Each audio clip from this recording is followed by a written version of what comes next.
I was, of course, happy to meet the Hezbollah people because it's a point of view that's rarely heard in the United States. And I have no problem saying that I do want to express solidarity with them. And I'm not going to be a coward and a hypocrite about it.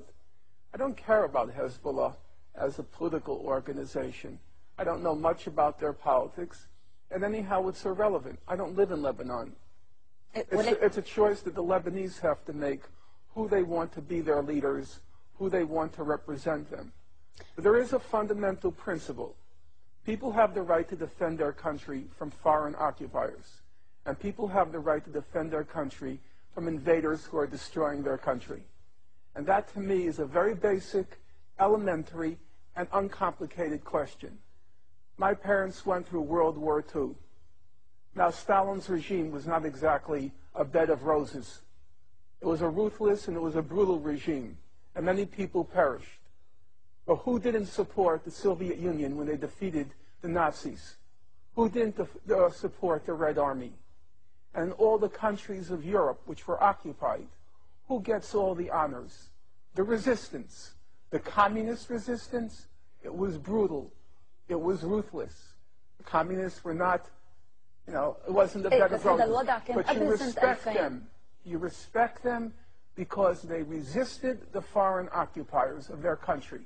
And if I'm going to honor the communists during World War II, even though I probably would not have done very well under their regimes, if I'm going to honor them, I'm going to honor the Hezbollah. They show courage, they show discipline. I respect that. هذا التوصيف صحيح، ولكن قبل سنة 2000 بعد 2000 صار في انسحاب إسرائيلي من منطقة الجنوب، صار في انقسام بداخل لبنان بين الأطراف السياسية اللبنانية حول موضوع مستقبل السلاح وموضوع المقاومة. يعني هذا الانقسام الذي حصل أنت هون عم تفوت طرف فيه، أنت عم تكون طرف. بالنهاية أنت عم تقول أنت عم تجي على لبنان زيارة، ولكن ما عم تشوف تداعيات اللي عم بيصير. بالنهاية تداعيات حرب تموز على الناس. Listen, if you want to close your eyes and believe it was all over in May 2000, you can do so. You can play that game.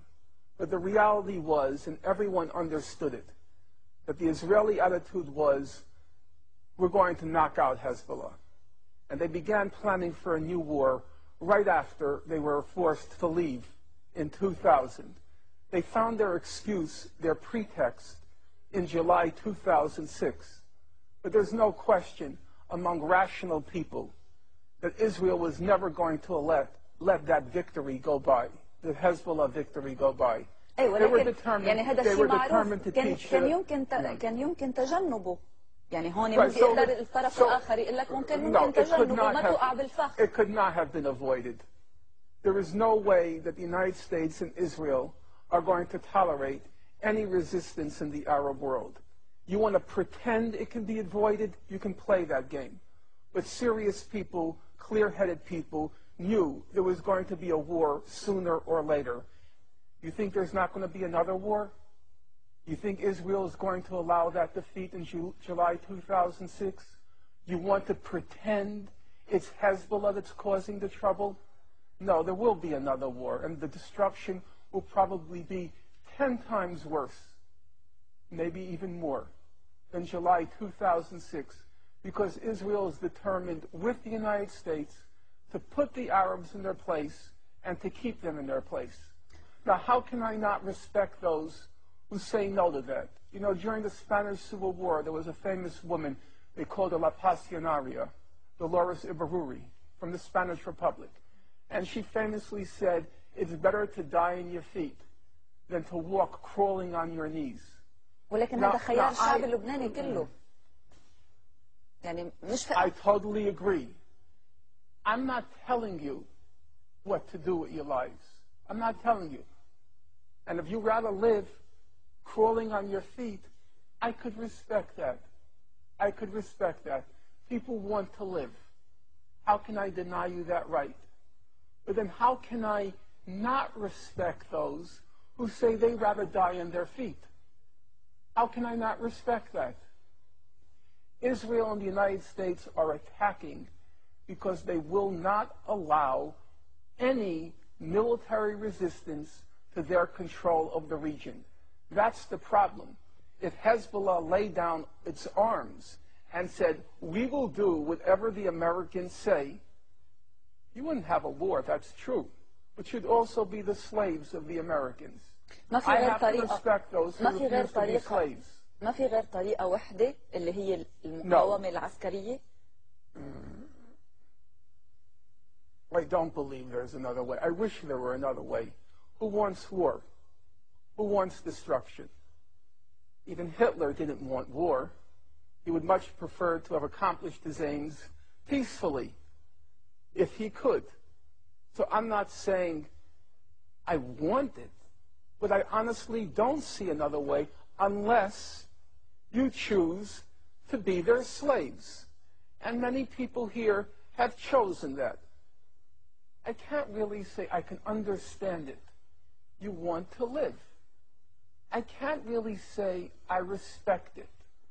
You know, so many dead, so much destruction, before the bodies are even buried, before the buildings are even rebuilt, the person who's responsible for it all, you can't wait to welcome him. You can't wait to roll out the red carpet. I can't respect that. In that respect, I like the Jews much more. I like their attitude. You know what the Jewish attitude is? Never to forgive, never to forget. And I agree with that. Why roll out the red carpet less than 2 years after your whole country was destroyed by them? The Secretary of State said it was the birth pangs of a new Middle East. That's the statement of a freak. A human freak would compare the birth of a child with the destruction of a country. And yet there are people here who are so anxious to welcome her. They're trying to figure out, what are the Americans thinking? They can't wait for their banquets. How can anyone respect that? I respect the Jews 1,000 times more. Never to forgive, never to forget. All the death and all the destruction. And you can't wait to welcome him. Norman. It's disgusting. Who the hell cares if Bush is coming? ولكن أنت عم بتقول إنه في حرب أخرى قادمة. You should have declared him persona non grata. He's not welcome here. He destroyed your country. He was responsible for the war. You know full well that resolution could have been passed 3 weeks earlier. He destroys your country, and you can't wait to greet him. You have no self-respect. How can you expect other people to respect Arabs if you show no respect for yourself? If the Lebanese people overwhelmingly vote to let the Americans and Israelis have their way, I guess you have to accept that. I could see that. And I couldn't possibly say that they don't have the right to make that choice. Listen, in Nazi-occupied Europe, you have to remember, most of the populations made the choice to live under the Nazis. All this talk about a French resistance is just a joke. It never happened. The French resistance, about 20% of the French population read the resistance newspaper. There were maybe 10% of the French who resisted. The rest said, don't resist, because the Nazis were ruthless. You resist, 400 are killed for each soldier that's killed. That's how the Nazis operated. So that most of the French said, like you, we want to live. Don't resist. But now I have to ask you, in retrospect, who do we honor? Do we honor those who say, let us live? Or do we honor those who said, let's resist? Leaders come last.